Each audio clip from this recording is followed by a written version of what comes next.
Hello everyone, my name is PolishLynx. Let's continue Everlasting Summer. Do you hear the arrows? Ah, screw them! It looked like she really didn't care. Okay, but I choose the cards to give to you too. Deal! Inspired by my victory in the first round, I ventured upon this dangerous move. I could have argued, appealed to electronic and eventually had my own way, but somehow I felt truly confident in the outcome of this round. Yeah, we were breaking the rules, but I was in the same boat as Uliana. I looked up at electronic. "It's time to begin the semi-finals," he commanded. I carefully checked my cards, ensuring that Uliana couldn't see them.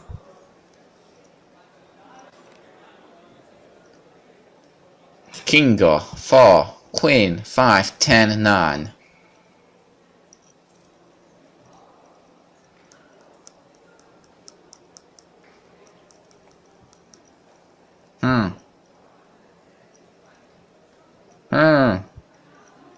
Alright. You said you should lose to Lena because she would be more confident than and everything, and I think that's true.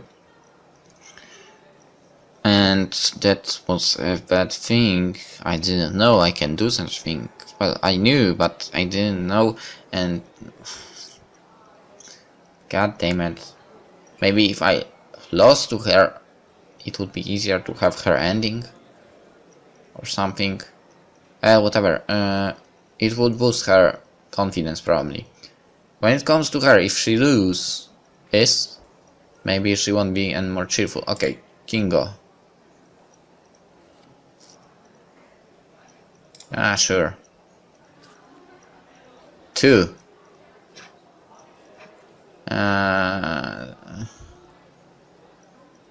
Alright, take my Quino.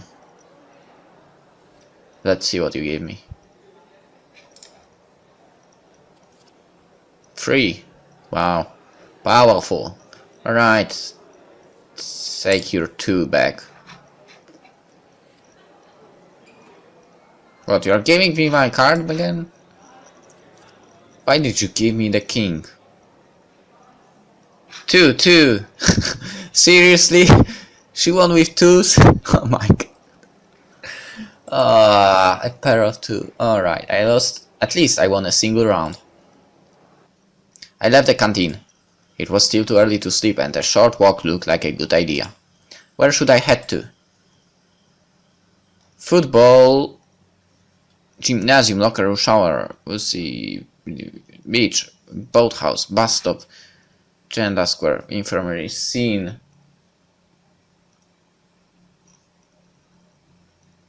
I don't know. Bus stop?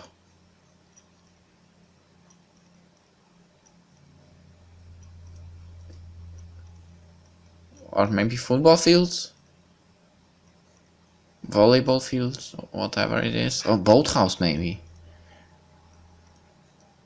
I don't think someone will be on the beach. Let's go here, whatever. The events of the past day kept flashing bright in my head. That damned useless checklist. This stupid tournament. Right now I don't want to do a single thing or talk to anyone. I don't even want to start thinking about my current situation.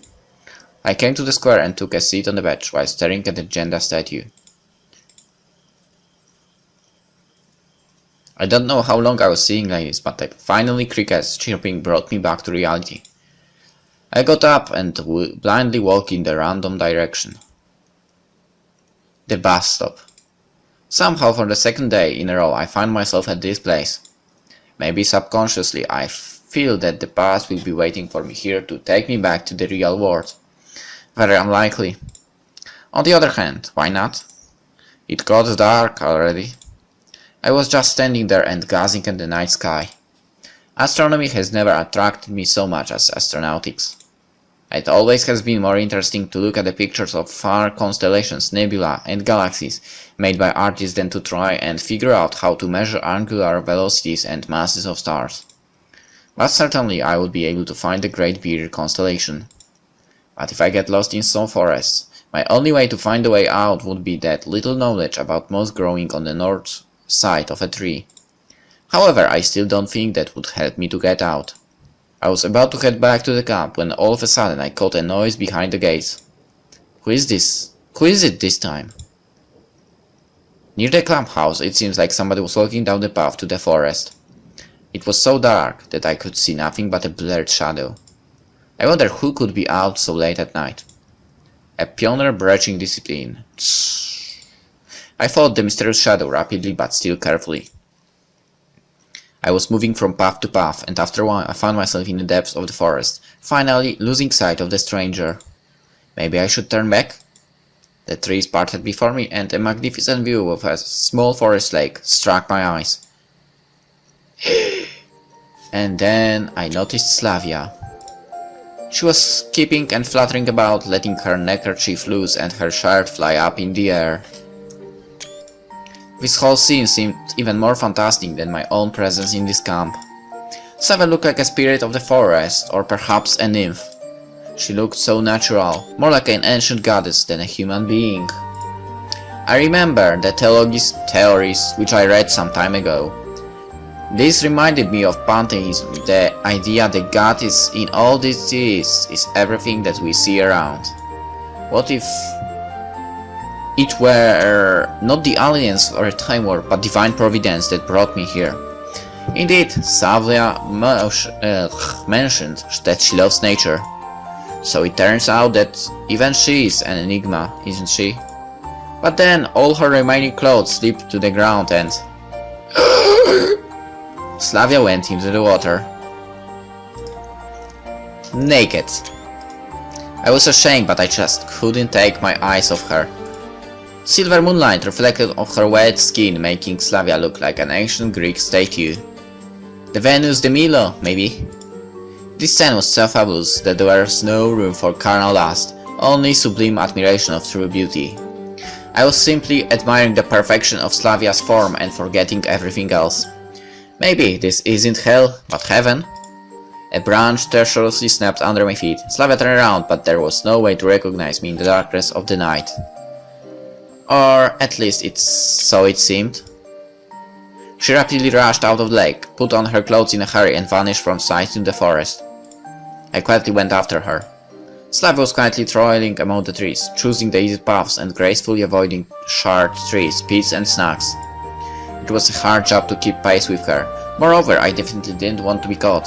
Firstly, peeping it's just no good, and secondly, in fact, it still remains to be seen what she was doing here. Although it somehow seemed to be innocent enough, it didn't seem to have anything to do with my presence in this world. It was just innocent, it was nothing worth spying on. At last, we came out at the square. Slavia stopped and turned around to face me. Did you think I didn't notice you? I was a bit confused, but I put on a mask of visible calmness. How long ago? I'm not sure. Slavia came closer. 5 minutes ago, maybe. So, even there at the lake? What lake are you talking about? Well, Slavia seemed to be sincerely surprised, so I simply couldn't figure out whether she was pretending that nothing has happened or... Well, never mind. I made up my mind to behave like a gentleman, as gentlemanly as was possible in these circumstances, and said nothing. Alright. Unexpectedly easily, she agreed. What a beautiful night. Slavia took a seat on a bench and looked up at the sky. I guess such nights are common here. Well, probably. Why so uncertain? I don't know, I just got lost in thought. Think about what? She stared at me like she was looking for something on my face, but then went back to stargazing. Now and then I fall into such mood at night. During the day I'm wrapped up into work with no time to relax, while at night it's so quiet here. If it wasn't for the crickets and the night birds, one would feel like being face to face with the universe. For some reason I didn't think of Slavia as someone who would talk about such matters. As for me, it's even too quiet here. Is it? Yeah, really. Anything wrong with that? Well, alright. She stood up quickly and fixed her skirt. It's time to go to bed. Good night. I watched her walking away. Our talk might have been about nothing, but seems to me it had some deep and secret meaning which could appear only here, only next to Slavia. Seems like even in my situation, such moments of peace and serenity are absolutely necessary. They make me feel united with the universe. I'd even say vital, especially now. I'm not sure how much time I spent sitting here, but after a little while I started to feel sleepy. For the first time today I finally felt how tired I was. There was no light in the window, so Olga Dmitrievna must have been sleeping already. Strangely enough, she waited for me yesterday. I entered the cabin, quietly stripped and laid on the bed. When you think about it, my situation hadn't gotten any clearer today. In fact, I've spent my whole day doing useless stuff. I would have never even thought about doing something like this in the real world. Although I had plenty of time. How much time I would have here in total is still a mystery. Maybe an eternity, or maybe there are only few minutes left. I just didn't want to think about the past, about how I got to this camp. For the first time in a long while, I felt really tired. Not only emotionally tired, but also physically tired, psychologically tired, and God knows how else tired. I just wanted everyone and everything to show off, starting with my own thoughts. I wanted this mess somehow resolved by itself, or at least without my active participation. And what if I'm stuck here forever? Then I will have to get used to it. So just like that, I am not ready. My consciousness slowly drifted away from me, and it became progressively harder to concentrate on something distinct. Perhaps it's better to wait until tomorrow. I rolled over and fell asleep.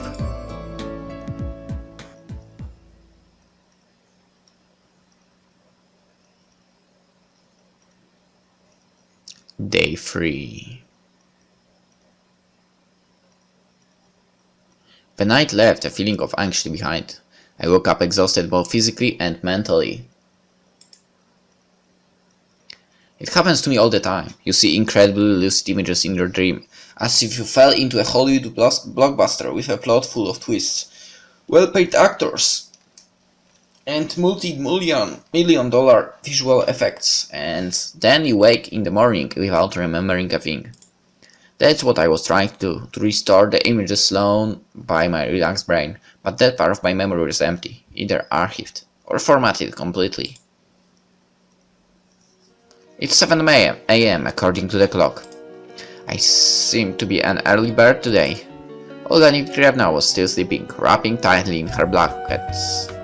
Wrapping so tightly in a hot summer. I got up, stretched, and went to the mirror to have a look at myself. I'd better shave. Strange idea. Before twice a month was enough, but now nothing depends on the way I look. I haven't found a razor anyway. Why do I even need it if I look like I'm 17 at most?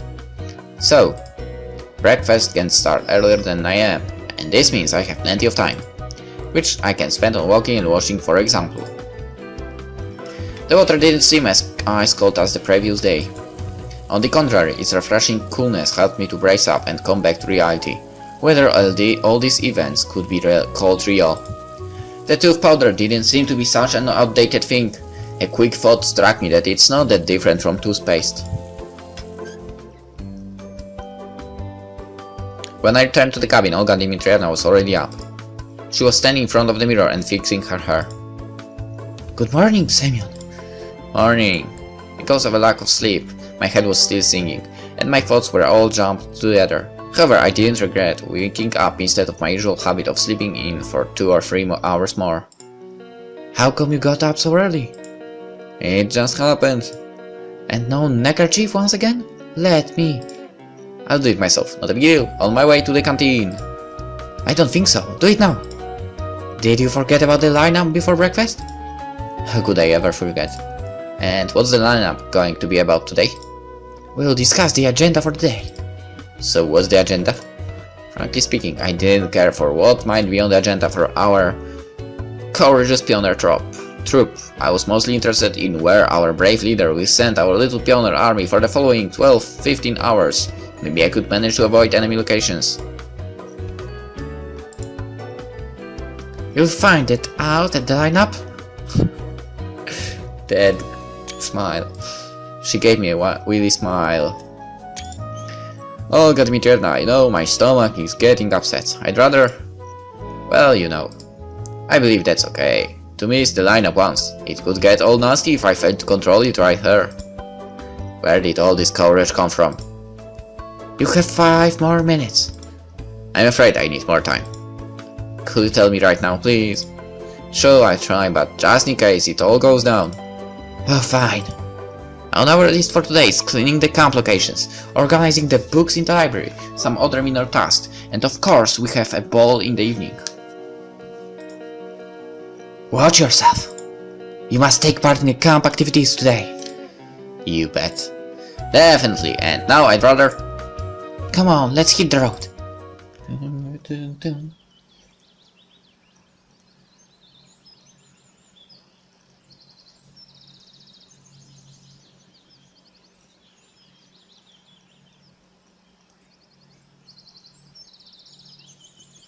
I came out of the cabin and hid in the bushes behind it, waiting for Olga Dmitrievna to leave. Actually, I didn't have any particular reason to behave this way. But the voice within me kept telling me that I have nothing to do at the lineup. And... that's end the episode here. See you in the next one. Bye.